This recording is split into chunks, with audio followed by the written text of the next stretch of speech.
Welcome back. There's a big update in the push to beat breast cancer. A vaccine for one of the most aggressive types of breast cancer is being researched at the Cleveland Clinic. The hospital announced today the study will be the first of its kind. Maya Belize, live in Cleveland with more on what we know.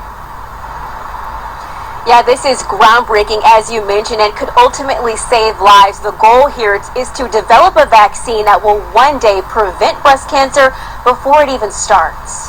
There's new hope for breast cancer prevention. A new study for a potential vaccine aimed at stopping the disease just launched at the Cleveland Clinic. This video is provided by the hospital. This day has been more than 2 decades in the making.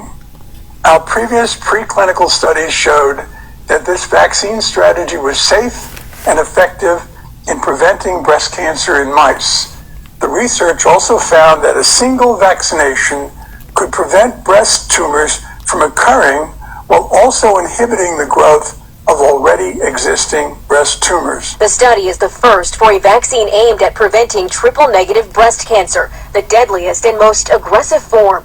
It will include up to 24 patients who have completed treatment for early-stage triple-negative breast cancer within the past 3 years and are currently tumor-free but at high risk for reoccurrence. Despite representing only about 15% of all breast cancers, triple-negative breast cancers account for a disproportionate higher percentage of breast cancer deaths.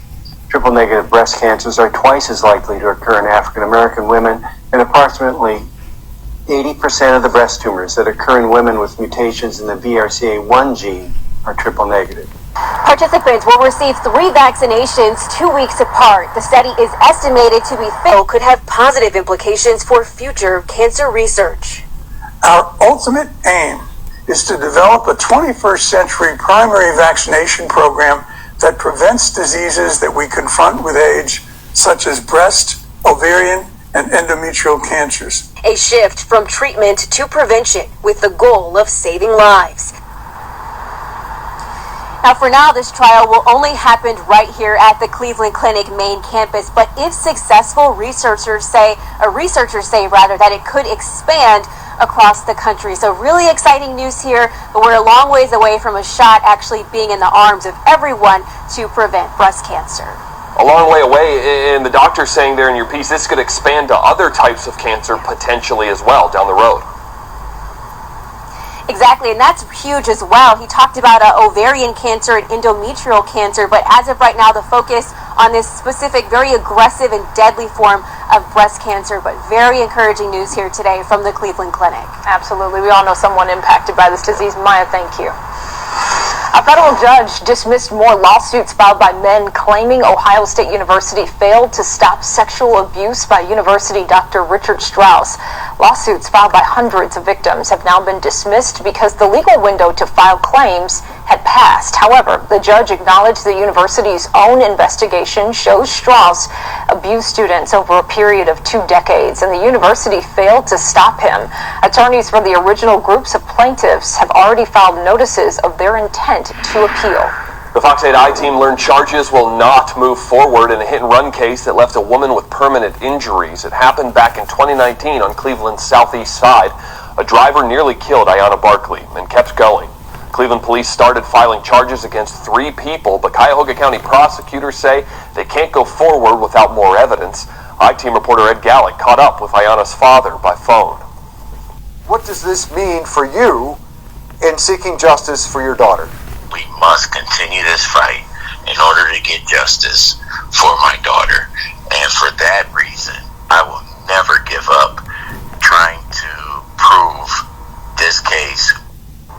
Prosecutors say they need more evidence showing which suspect had been driving at the moment of the hit and run. Florida police admit to making a critical mistake in the Brian Laundrie case. Northport officers were keeping an eye on Laundrie before he went missing and confused him for his mother, seen here on the left. A department spokesperson said the mistake happened because Laundrie and his mom had a similar build, and she was wearing a baseball cap. Police say Laundrie left the home in his Ford Mustang on September 13th, then returned 2 days later. They now believe the car had actually been driven back by Laundrie's mother, so for the next 2 days, they believed Laundrie was home. His remains were found last week in a wildlife preserve. Legal experts say Alec Baldwin could still face charges in connection to the killing of a cinematographer last week. Since Baldwin is a producer of the film Rust, he and several others in leadership positions may face civil lawsuits and potentially criminal charges. So basically, Alec Baldwin, the actor, is in the clear, but Alec Baldwin, the producer, is not. Producers, executive producers, and even assistant director, who was not on location Thursday, could face some sort of liability. The payouts, which could be covered in part by insurance held by the production company, would likely be in the millions and millions of dollars. Time now for a look at what's on News Nation tonight. Dan Abrams live on News Nation. Officers confuse Brian Laundrie with his mother. Now an ex-police chief breaks down how this mistake could have happened. Now, here's a look at Banfield. Tonight on Banfield, who should pay the price for the deadly gun disaster on Alec Baldwin's film set? Producers, director, the actor? It's happened before, and jail was the answer. Plus the effect on Hollywood. How is Tinseltown now looking at its billion-dollar business? That's tonight on Banfield on News Nation. And that's all coming up tonight on the fastest growing cable news network in America, News Nation, available on cable and satellite stations you see here listed on your screen. You can also head to newsnationnow.com. In 1 week, Cleveland will have a new mayor, but who will it be? Still to come at Fox 8 News at 6. Fox 8 spending a day on the campaign trail with each candidate. Up first, it's Justin Bibb's journey. Andre. All right, 8 minutes ago, I snapped this digital image. Look, so there's some pink, so that means there were some breaks in the clouds. This is what we have currently. Still a lot of cloud cover. Will that improve? We'll take a look at the chances coming up in your forecast.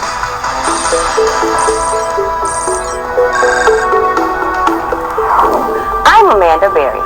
I'm on a personal mission to help police find missing people and bring them home safe and sound. This is Christian Vivian, but he also goes by the name Bubby.